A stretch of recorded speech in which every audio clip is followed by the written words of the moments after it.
hiding. María Corina, thank you so much for joining us. Thank you very much, Diane. My pleasure. Let me start with the fact that you are in hiding. You've just been awarded the Nobel Peace Prize. That can be both a bit of a mixed blessing. How has that impacted what you're trying to do in Venezuela, both the attention internally and externally? Well, I think it has been a huge recognition for the whole society that has been fighting for 26 years for a transition to democracy, a country that used to be the richest country in our region and the freest country in our region, and that has turned into one of the poorest. As you say, we have suffered the largest migration crisis. It's an exodus of a third of our population, people that have been forced to leave for survival. Our economy has collapsed. It's in over 80% in the last years, and certainly turned Venezuela has been turned into, a safe haven for criminal activities from all over the world. So, Noticias de Venezuela hoy. Quédate hasta el final del programa. Regálanos un like y comparte. Hagamos viral esta noticia. This recognition has certainly been a boost to a great movement that has been growing in the last years. And I believe that we are finally at the threshold of freedom. I was intrigued to see that you dedicated the award to the people of Venezuela as well as President Donald Trump. Talk more about the role that President Trump has had in your fight.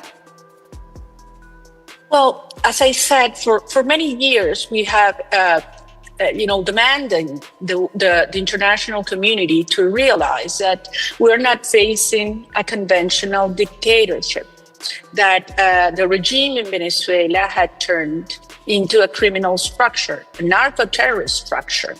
And in order to dismantle these structures that are not only, and I want to insist, doing huge harm and bringing huge pain to our people, but are also destabilizing the whole Western Hemisphere.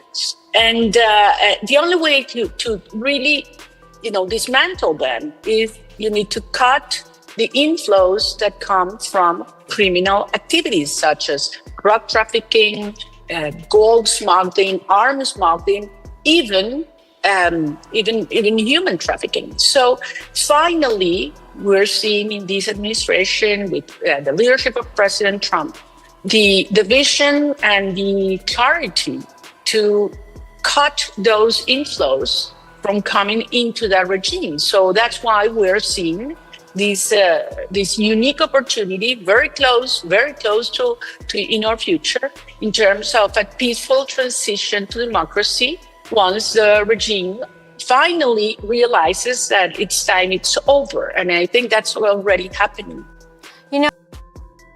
Antes de continuar con el programa del día de hoy, dale me gusta a este video, deja tu opinión y comparte para romper la censura. Contamos contigo, nosotros somos Magister Comunica.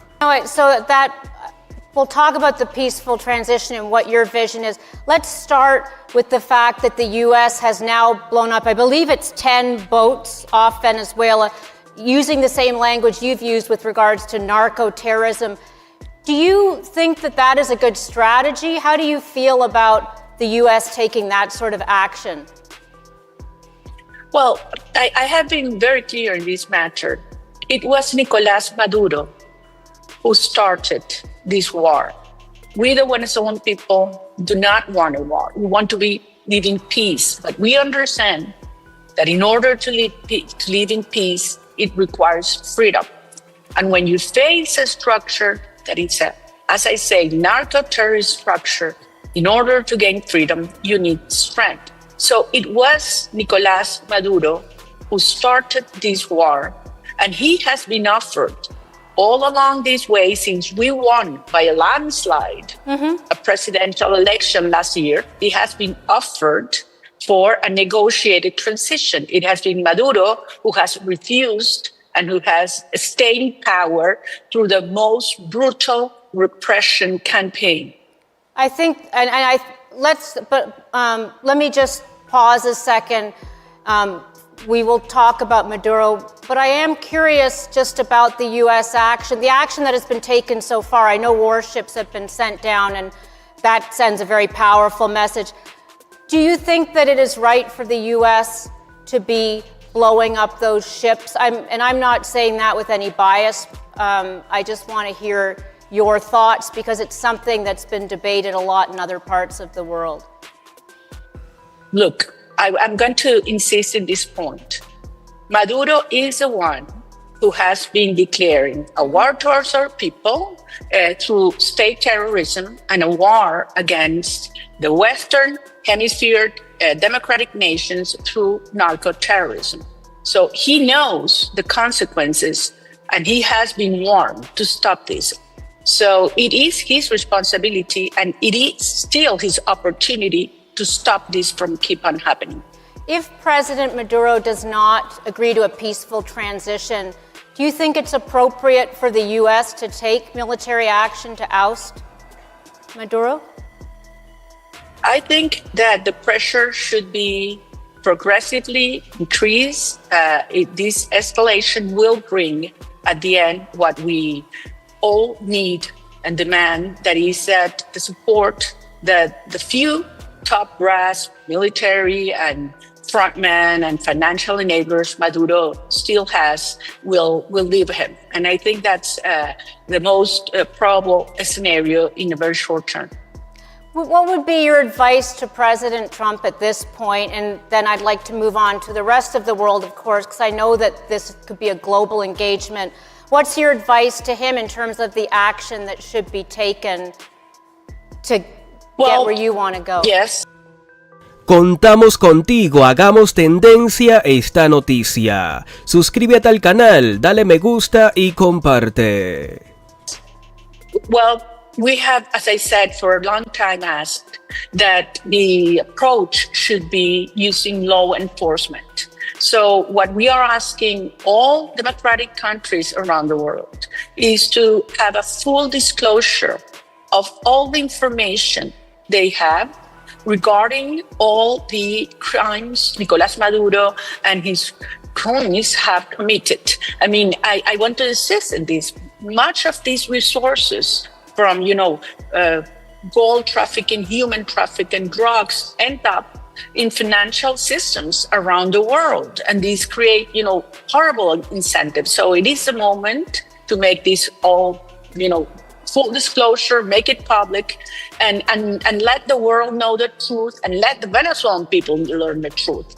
And that will, I believe, will be the last decisive action in order to move ahead into a peaceful, orderly transition to democracy in Venezuela. Freezing the assets, almost freeze the assets, and then take military action. Because I think the world is looking at Venezuela right now and very curious to see what's going to happen on the military front. Well, the world should have looked at Venezuela a long time ago. I mean, the crimes against humanity, and this is a statement by the fact-finding mission of the United Nations, are huge, are extensive. The Inter-American Commission on Human Rights have called this state terrorism. Every single NGO, human rights around the world have documented. I mean, we're talking about thousands of people that have been disappeared, in prison, tortured, and executed. This is the moment to stop this. This is about saving lives. Maduro started the war. President Trump is ending the war. You've endured a great personal cost yourself, obviously staying within Venezuela. You have children. I'm curious, would you want to be president if the opportunity comes up? Look, 2 years ago, I ran for a primary and for a presidential candidate, and I won with 93% of the votes. The regime decided, because they feared me, to ban me. And I looked for an alternate person who wasn't also accepted. It was Deja tu poderosa opinión abajo del video, regálanos un like y comparte en tus grupos de Facebook. Nosotros somos Magister Comunica, informándote en tiempo real. An academic, a professor, a great woman. And then we found this extraordinary man called Edmundo González Urrutia, totally unknown in Venezuela. This was only 2 months before the election. And the regime thought that it was impossible for him to get, national support and people to get to know him. I went all around the country with a poster telling the people, if you want to vote for me, you have to vote for him. And after 15 months in absolute isolation, we finally see freedom very close. And believe me, Diane, we are ready to turn this country from the ruins Chavismo has brought into the greatest opportunity to live, to invest, to produce, to create. We are ready to take over. We know what we need to do. We know what we have to solve every single problem and to open opportunities. Venezuela will be the single biggest business economic opportunity for decades to come in this region. Would your aspiration, obviously there's huge oil reserves, huge potential through partnerships to tap into that. What is your aspiration to take investment equally from all parts of the world? I'm here in Riyadh. Would you welcome investment from Saudi Arabia, from China, the US, in terms of investing in your country and tapping into those resources? But of course, we're going to open our markets for business all around the world. But it's going to be absolutely strict in terms of rule of law and transparency, something that has absolutely lacked under this regime. I'm not sure if you're aware that Venezuela is currently in the last place all over the world in terms of rule of law.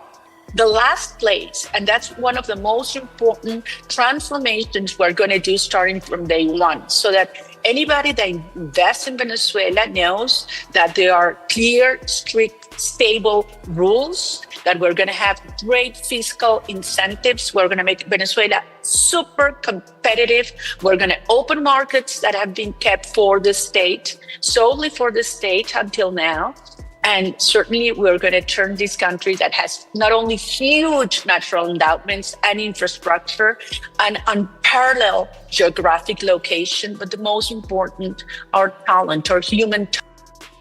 Un saludo a todas las personas que están totalmente en vivo. Seguimos informándote por una Venezuela libre. Gracias por la sintonía. Dale me gusta, comenta y comparte. Hagamos tendencia este programa. Talent, our people, our diaspora that is willing to come back as soon as Maduro goes to work hard and to bring all that experience that they've gathered during these very long years.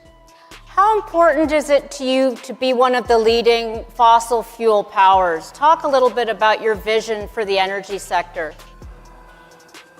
Look, Venezuela, as you know, has the largest oil reserves in the world. Also, we have the 8th natural gas reserve in the world. But currently, our people don't even have gas even to cook. That's a disaster this socialist system has brought. So we need to open, as I said, markets with fair rules, super competitive, and have the state concentrated exclusively in being the controller, auditing the process, guaranteeing full transparency and justice in terms of all the privatization process that it's going to take place. I mean, there are over 500 private companies that were taken by the regime, confiscated, destroyed, but the infrastructure is there related to the energy sector and to others. And we're going to go into full privatization process, as I say, with transparency. And certainly we need huge investment coming into Venezuela. We're talking about an opportunity, business opportunity of more than $1.7 trillion. I mean, this is unique. And certainly we need, and we hope to bring people from all over the world to invest and create value in our country. If in the next, we just have a little bit of time left, and I really appreciate the fact that you're talking to us, obviously with, feeling a great threat to your life. I'd like to pause a little bit there and say, are you feeling, how much do you feel your own life is at risk right now? Deja tu poderosa opinión abajo del video, regálanos un like y comparte en tus grupos de Facebook. Nosotros somos Magister Comunica, informándote en tiempo real. Well, I'm sure that if the regime finds out where I am, at the least, I would be disappeared. And this is something that's been suffered by most of my colleagues, many of my friends that are currently in jail. Some have been months without information regarding where they are. Many have been killed. And this is a regime that it's at its weakest point ever. And that's why it has turned so desperate. So certainly it's a big risk. It's a risk that every single Venezuelan that speaks out is facing today. But I want you to know that I am absolutely convinced that we're moving into a transition, that it's going to be orderly. Venezuela is a cohesive society. We have no tensions, racial, religious, social, political, and 90% of our country wants the same, to live with dignity, with justice, certainly with freedom, and we want to bring our kids back home. And the hope, of course, is for a peaceful transition. If we do see attacks, if we see U.S. attacks, etc., how do you want the rest of the world to react? How do you want your neighbors, Brazil, Argentina, etc.? How do you want us to celebrate that? Do you feel like that's a necessary step to get to where we need to go? Contamos contigo, hagamos tendencia esta noticia. Suscríbete al canal, dale me gusta y comparte. Well, as I said, it depends on Maduro. The degree of pressure will keep on building because he hasn't stopped the war, because he's the one that is attacking both the Venezuelan people and other countries in the region. So we need now more than ever your support. We have a really good friend in President Milei in Argentina, President Noboa in Ecuador, President Mulino in Panama, in Guatemala, Costa Rica. I mean, this is a coalition. Latin American countries understand what's going on in Venezuela. Venezuela is the center, the hub of regional destabilization. And once Maduro goes, we will see not only this huge opportunity for democracy and for investment, but un saludo a todas las personas que están totalmente en vivo. Seguimos informándote por una Venezuela libre. Gracias por la sintonía. Dale me gusta, comenta y comparte. Hagamos tendencia este programa. Also to stabilize the region. Thank you so much for joining us. And thank you again. Congratulations on the Nobel Peace Prize. Please stay safe, and we're honored that you chose to spend time with us here today. Thank you very much. Thank you, Diane. Thank you. ¿Y usted qué opina? En Magister Comunica te llevamos las noticias más relevantes. Si te gusta nuestro contenido, suscríbete, deja tu comentario y comparte con tus amigos. Tu apoyo nos impulsa a seguir informando. Nosotros somos Magister Comunica. Gracias por la sintonía.